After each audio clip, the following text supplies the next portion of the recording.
Isa ang South Korea sa mga tiger country ng Asia. Kaya naman maraming mga Filipino overseas workers ang nangangarap na magtrabaho dito. Ang South Korea ay tumatanggap ng mga overseas Filipino workers sa ilalim ng EPS o Employment Permit System. Ito ay isang public hiring scheme sa pagitan ng South Korea at Pilipinas, kung saan ay maaari kang magtrabaho sa kanilang bansa sa loob ng 3 taon, enjoying the same amount of wages na tinatanggap ng mga Korean nationality. Ang POEA ay nag-i-screen ng mga Filipino na gustong magtrabaho sa South Korea sa ilalim ng EPS. Binan kasi ng EPS ang private agencies sa South Korea from hiring workers. Wala ka ring babayarang placement fee. Subalit ay iso-shoulder mo ang lahat ng gastos kasama na ang airfare papuntang South Korea.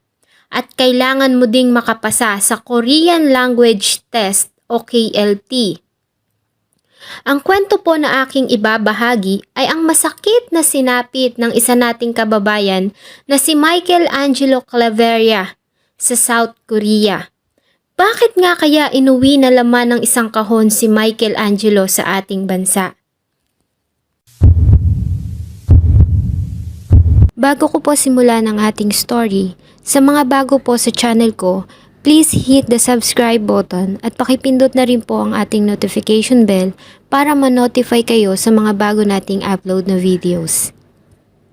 April 3 ng taong 2018, habang nagsasagawa ng paglilinis ng factory water septic tank ang ilang mga Korean nationals sa isang establishment sa Hwasong, Gyeonggi Province, ay ganun na lamang ang kanilang pagkabigla nang makita nila ang mga skeletal remains ng isang tao. Agad namang silang tumawag sa mga authorities na mabilis namang sinicure ang nasabing area. At doon na nagsimula ang investigation. Kung sino ba ang kawawang biktima? Nagsimula ang investigation department ng South Korea sa mga records ng mga missing person report sa kanilang area. At doon na nga umagaw ng kanilang atensyon ang larawan ng isang Filipino worker na nireport na nawawala noong January ng taong 2016. Dahil sa ang suot na jacket nito ay parehong-pareho sa jacket na nagtagpuan sa septic tank kasama ng mga kalansay ng tao. Agad naman silang nakipag-coordinate sa ating Philippine Embassy sa South Korea at pinadala ang nasabing larawan ng jacket ng biktima sa pamilya nito sa Iloilo. At kinumpirma ng ina nito na ito ay pagmamay-ari ng kanyang anak na matagal nang nawawala. At para kumpirmahin ang kanilang hinala, ay agad na tinungo ng representative ng Korean Consulate ng ang Iloilo, kasama ang mga representative galing sa Department of Foreign Affairs para kumuha ng DNA sample sa ina ng sinasabing biktima noong April 20, 2018. At makalipas lamang ang ilang linggo, ay nakatanggap ng isang text message ang pamilya Claveria mula sa konsulada ng South Korea. Ayon dito, ay 99.9% na nagmatch ang DNA ni Nanay Angelita sa DNA ng skeletal remains na natagpuan sa septic tank. Agad namang inasikaso nila Nanay Angelita ang mga papers na kakailanganin para sa repatriation ng remains ng anak na matagal na nilang hindi nakikita. Si Michael Angelo Camen Claveria ay tubong kabatuan Iloilo.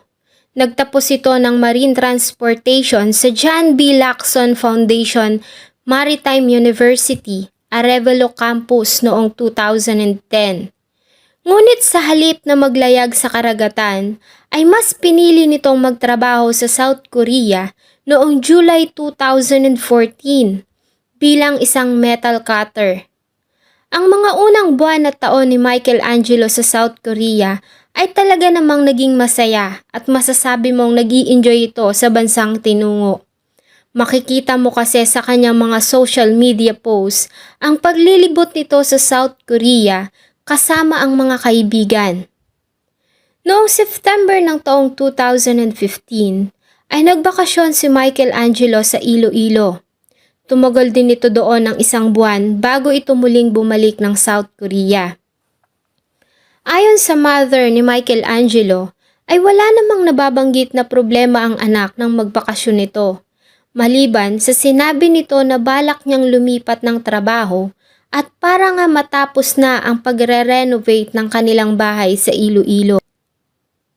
December 25, 2015, during the Christmas Eve, ay huling nakausap ni Nanay Angelita ang anak na si Michelangelo. At tulad ng dati, ay wala naman umanong kakaiba na nabanggit sa kanila ang anak. Kaya naman panatag sila na okay ito sa South Korea. Ngunit matapos ang nasabing tawag, ay bigla na lamang itong hindi nagparamdam sa kanila at hindi na rin nila ito makontak. Ayon sa mga kapatid ni Michelangelo, dahil nga sa nagtataka na ang pamilya sa biglang hindi pagpaparamdam nito, lalo na nga sa kanilang ina, ay nagtanong-tanong sila sa mga kaibigan nito sa South Korea na lagi nitong kasama kapag day off at holidays. Maging sa mga katrabaho nito, ngunit pati sila ay hindi alam kung nasaan si Michelangelo at ang tangi nilang natatanggap na sagot ay baka nag-TNT ito o kaya ay nag-artista dahil uso daw iyon sa nasabing bansa. Ngunit imposible na kahit minsan ay hindi ito magparamdam sa kanila kahit pa nga ito ay nag-TNT. Kaya naman official nila itong na-report na nawawala noong January ng taong 2016. Hanggang sa matanggap na lamang nila ang masakit na balita. Agad namang nagsagawa ng investigation ang South Korean authorities tungkol sa nasabing kaso ng pagkawala ni Michelangelo Claveria at bakit ito napunta sa nasabing septic tank. At sa kanilang sinagawang investigation ay may 4 na mga Filipino OFW ang inimbestigahan na mga pawang kaibigan ng biktima. Hanggang sa matrace nila ang isang lalaking nagngangalang Yugoslav Magtoto. Isa din itong overseas Filipino worker at katrabaho ni Michelangelo sa South Korea. Napag-alaman ng mga authorities na ito ang huling kasama ni Michelangelo bago ito mawala. At nalaman din nila na nag-withdraw ito gamit ang debit card ni Michelangelo ng 47,600 in Korean won bago ito umuwi ng Pilipinas noong 2016. Agad namang nag-issue ang South Korean Police ng Interpol Red Notice against Yugoslav Magtoto na napag-alaman nilang nasa Pampanga. Nagpasa ang South Korean authorities ng request sa ating government presenting all the evidence at DNA result para makakuha ng provisional warrant of arrest. Upon review ng nasabing case, ay agad na nag-issue ng arrest warrant ang Manila Regional Trial Court against Magtoto. At ito ay hinuli ng mga officials ng International Operations Division ng National Bureau of Investigation sa Candaba, Pampanga. Ang nasabing pag-aresto sa suspect ay nalaman ng pamilya Claveria mula sa opisina ng former Special Assistant to the President na si Christopher Lawrence Bongo. At lubos naman silang nagpapasalamat dahil sa wakas ay mabibigyan na ng hustisya ang pagkamatay ni Michelangelo. Ayon kay Attorney Aurelien Pascual, ang NBI Deputy Spokesperson, ay nang mamatay si Michelangelo ay ginamit pa ng suspect ang debit card nito. At ayon din sa kanilang ginawang investigation, ay matinding paghihirap ang dinanas ng biktima sa kamay ng suspect bago ito mamatay dahil sa durog ang kabilang bahagi ng skeletal nito. At ayon din sa kanilang ginawang preliminary investigation, ay tinanggihan ng biktima ang affection o romantic advances ni Magtoto at nagplano pa nga ito na lumipat ng trabaho para iwasan ng suspect na ikinagalit ni Magtoto kaya niya ito pinatay. Nanatili namang tahimik ang suspect at tumangging magsalita dahil sa wala pa umano siyang abogado.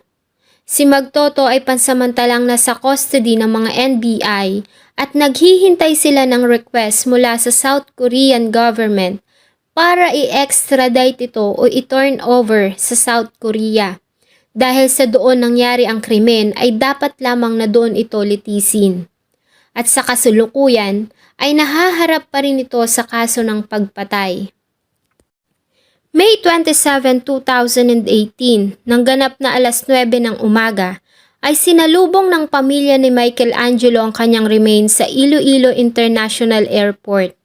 At dahil nga sa nangyari, ay nakaagaw ito ng pansin sa media.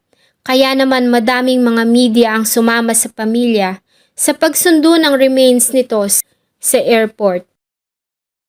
Dinaan muna nila sa isang funeral parlor bago ito inuwi sa kanilang tahanan.